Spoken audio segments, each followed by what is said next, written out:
આમ આદમી પાર્ટીના ધારાસભ્ય ચેતરભાઈ વસાવા જેલમાંથી હજુ નથી આવ્યા, પરંતુ જે લોકોનો શું કહેવું છે એ બાબતે આપણે એમને પૂછીશું। ચેતરભાઈ બહાર નથી આવ્યા તો લોકસભાની ચૂંટણી તેઓ લડવાના છે, તો કેવી રીતે જીતશે? ચેતરભાઈ ભલે એમના જામીન તો મંજૂર થઈ ગયા છે ને ટૂંક સમયમાં એ બહાર આવશે। ભરૂચની વાત કરીએ તો અમારું બૂથનું કામ ચાલુ થઈ ગયું છે। ભરૂચ જિલ્લાની અંદર ગામે ગામ અમારી બૂથ સમિતિ બને છે, એટલે અમને વિશ્વાસ છે કે એ ચોક્કસપણે ચૂંટણી લડવાના છે અને જીતવાના છે। પણ બીજી બાજુ જે ગઠબંધનની વાત છે તો કોંગ્રેસના મુમતાજબેન પણ ચૂંટણી લડવા તૈયાર છે। કોંગ્રેસ અને આમ આદમી પાર્ટી જો સામે લડશે તો બંનેના વોટ વેચી જશે, તમે શું કહેશો? મને લાગે ત્યાં સુધી એવો કંઈ ફરક નથી પડવાનો, કેમ કે ચેતરભાઈ આજે એક સ્ટાર લીડર તરીકે એમના સમાજ માટે ને અન્ય સમાજ માટે પણ એમને ખૂબ સારી લાગણી છે, એટલે ભરૂચ લોકસભા જે ખરી તે ચોક્કસપણે ચેતરભાઈ જીતે છે એટલો અમને વિશ્વાસ છે। ચેતરભાઈ જીતે છે તેવું કહી રહ્યા છે। અન્ય એક ભાઈ છે, એમને પૂછીશું, શું નામ તમારું? સતીશભાઈ। સતીશભાઈ, આજે એક બાજુ ચેતરભાઈ ચૂંટણી લડવાના છે, એક અને બીજી તરફ કે કોંગ્રેસ અને આમ આદમી પાર્ટીનું જે ગઠબંધનની વાત છે, પરંતુ મુમતાજબેન પણ ચૂંટણી લડવા કહે છે, તો ચેતરભાઈ કેવી રીતે જીતશે?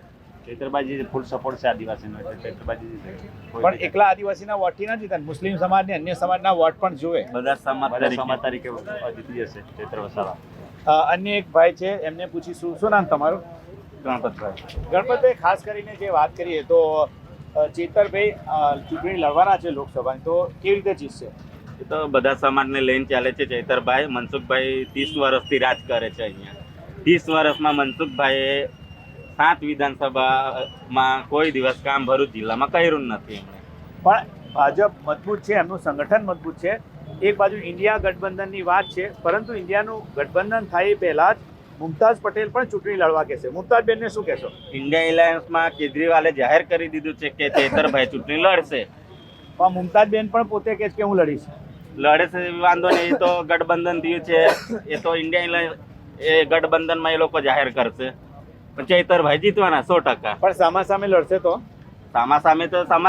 પછી તો સામે તો ચૈતરભાઈ જીતવાના, તે બી મનસુખને અમારે હરાવો છે। તમને મુમતાઝબેનને કેટલા મજબૂત ઉમેદવાર માનો છો? મુમતાઝબેન ચૈતરભાઈ મજબૂત છે ઉમેદવાર અમારા માટે। મુમતાઝબેન કેવા? બધા સારા, પણ ચૈતરભાઈ સારા છે અમારા માટે। ચેતરભાઈ સારા એવું કે છે કાર્યકરો ને સ્થાનિકો, અન્ય પણ જે લોકો છે એમની સાથે વાત કરીશું। શું નામ તમારું? સલમાનભાઈ। સલમાનભાઈ, તમને કેવું લાગે છે ચેતરભાઈ જીતી જશે? ચેતરભાઈ 100% જીતવાના છે ભરૂચ। પણ મુમતાઝબેન જે છે એ ગઠબંધન થાય એ પહેલા મુમતાઝબેનને પણ ઈચ્છા વ્યક્ત કરી છે કે ભરૂચ લોકસભાના કેન્ડિડેટ છે એ છે, પણ એમને તો બધો કઈ અસ્તિત્વ નથી, એટલે ચેતરભાઈ જીતી જવાના છે। ચેતરભાઈ જીતશે। મનસુખભાઈ મજબૂત ઉમેદવાર છે, મનસુખભાઈ 100 ટર્મથી જીતે છે, ને સાથે સાથે હવે ચેતરભાઈ પણ ચૂંટણી લડવાના છે, કેવી રીતે જીતશે? હવે અહીંયા તો ચૈતર સાહેબનું જ ચાલશે, અને આગળ પણ વિધાનસભા ભરૂચ બાજુનો ઇલાકો પણ ચૈતરભાઈનો બહુ ચાહકો છે, એટલે અત્યારે એને કંઈ અસ્તિત્વ રહ્યું નથી। જે સાંસદ છે હાલમાં ચાલુ રનિંગમાં, તો એ તો ઘણા સમયથી હવે જીતેલા છે, લોકો હવે પરિવર્તન માગે છે, એટલે હવે ચૈતરભાઈ ચોક્કસ જીતવાના છે અને ચૂંટણી પર લડવાના છે। પણ જે ઇન્ડિયા ગઠબંધન જે છે, ઇન્ડિયા ગઠબંધનમાં બંને પક્ષ સાથે ચૂંટણી લડે એવું હતું, પરંતુ બીજી તરફ ચેતરભાઈ લોકસભાની ચૂંટણી લડવાના છે અને સામે મુમતાઝબેન પણ તૈયારી કરી રહ્યા છે, શું કહેશો એ બાબતે? એ બાબતે તો અત્યારે તો પેલું મમતાજબેન છે, પણ તે અત્યારે બધા નોવા પડે, કેમ કે તો પછી થોડું પહેલાં વર્ચસ્વ હોવું જોઈએ। એ તો એમના પિતા હતા, હવે એમની પુત્રી આવે છે, પણ એને કોઈ ઓળખવું બી જોઈએ ને, પહેલાં તો પછી આમ થોડું કામ બતાવવું પડે, કંઈ બી કામ બતાવવું પડે તો થાય। કોંગ્રેસ મજબૂત છે અહીંયા, આવી રીતે સીધા મેદાને ઉતરી જવું એ શક્ય નથી। પરંતુ કોંગ્રેસના નેતાઓ કહે છે કે કોંગ્રેસ તો મજબૂત છે અહીંયા, તમને શું કહો? મને નહીં લાગતું અહીંયા મજબૂત છે એવું કંઈ, એવું કંઈ મજબૂત જેવું લાગતું નહીં। ચૈતરભાઈ જ જીતવાના છે।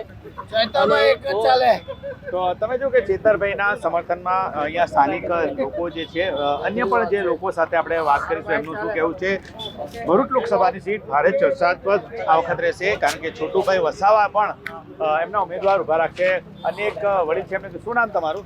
ધનસુખભાઈ। દલસુખભાઈ જે ચેતરભાઈ જીતશે કે નહીં જીતે? ચેતરભાઈ 100% જીતી જાય.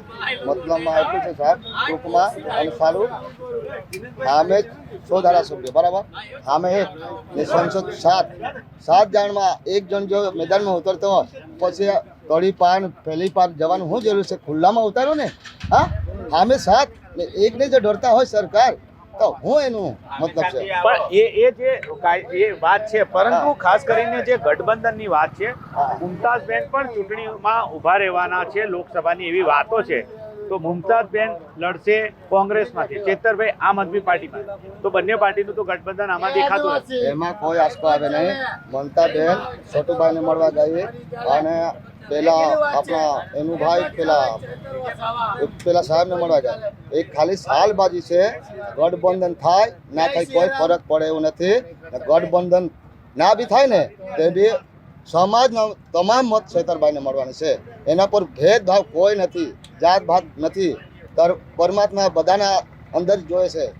એને કોઈ નાત જાત નથી છેતરભાઈને, એટલે માણસ બધા એને સાથે છે. મુસ્લિમ કે હિન્દુ કોઈ એના ભેદભાવ નથી. મુમતાઝબેનને કોઈ સંદેશો આપવા માંગો છો? મમતાબેન તો અહમદ પટેલના દીકરી છે. અમે બી અહમદ પટેલ હાથે હતા પહેલા, તે માણસ સારા હતા. હમણાં જે મમતાબેન છે ભાઈ છે, પોતપોતાના રોટલો શેકવા માટે કરે છે. સૌથી લોકો બધા જાણી ગયેલા છે. તો તમે જોયું કે જે સ્થાનિકો જે છે ચેતરભાઈના સમર્થકો, તેમને કેવું છે કે મુમતાઝબેન જે છે એ હજુ નવા છે ને એમને ચૂંટણી ના લડવી જોઈએ.